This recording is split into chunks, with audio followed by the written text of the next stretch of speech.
Sheridan fights for everything it's got. This is a true Denver community. I love this place, absolutely. Last week, Denver7 Your Voice took us to the town of Sheridan, home to 6,000 people in 7 different neighborhoods. We heard from several people there about concern about the safety along Bear Creek Trail. It's too narrow, it's uneven, and a lot of other safety problems. So this week, Denver7's Russell Haythorne is following up on those concerns. Russell is back on the trail and taking your questions directly to city leaders. Yeah, this is the section of the Bear Creek Trail that cuts right through the city of Sheridan. And we're hearing from several people, both those who live along the trail as well as users of the trail, like cyclists and joggers, who have concerns about it. They say it's too narrow in spots. They also say the asphalt is heaving and cracking, and they just have safety issues in general. So we took those concerns directly to the city of Sheridan, and they told us they are working as we speak to make millions in improvements over the next few years. It's just really good, it's good exercise for anybody. To say Steve Rizzo loves this trail would be an understatement. But I ride this trail maybe 3 times a week. I do about 2,000 miles a year. There's a lot of shade and greenery. But he also recognizes its pitfalls. I mean, there's a lot of near misses. The city of Sheridan is well aware of the issues. Are you listening? Yes.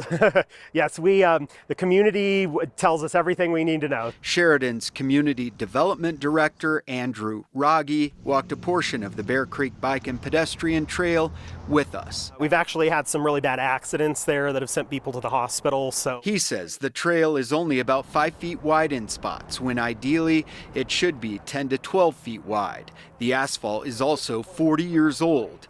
And then there's this. We've got a power pole that's right in the middle of the trail. You can see that we kind of just poured the trail around it back in the 80s, and that does not meet our current standards. I'm quite familiar with the pole. The pole is infamous at this point among trail users. I've almost hit it a couple times. And residents here. So they've been working on it. They tried to put some reflective material. Fernando Castarena bought this house on the trail about 8 years ago. I enjoy the trail. I've been walking on the trail for a couple years now. It's pretty much part of my daily routine. But he too sees the need for an overhaul. It does need some improvement there. Now the plan is to make some major upgrades, including moving that pole, tearing out the asphalt and putting in concrete to match what the cities of Denver and Lakewood have done with their portion, and putting in a trailhead with parking where Carol's Corner Pub used to stand. We want to turn this into more of like a small parking lot and then a trailhead. Sheridan will also widen the trail by several feet. Will you need to carve into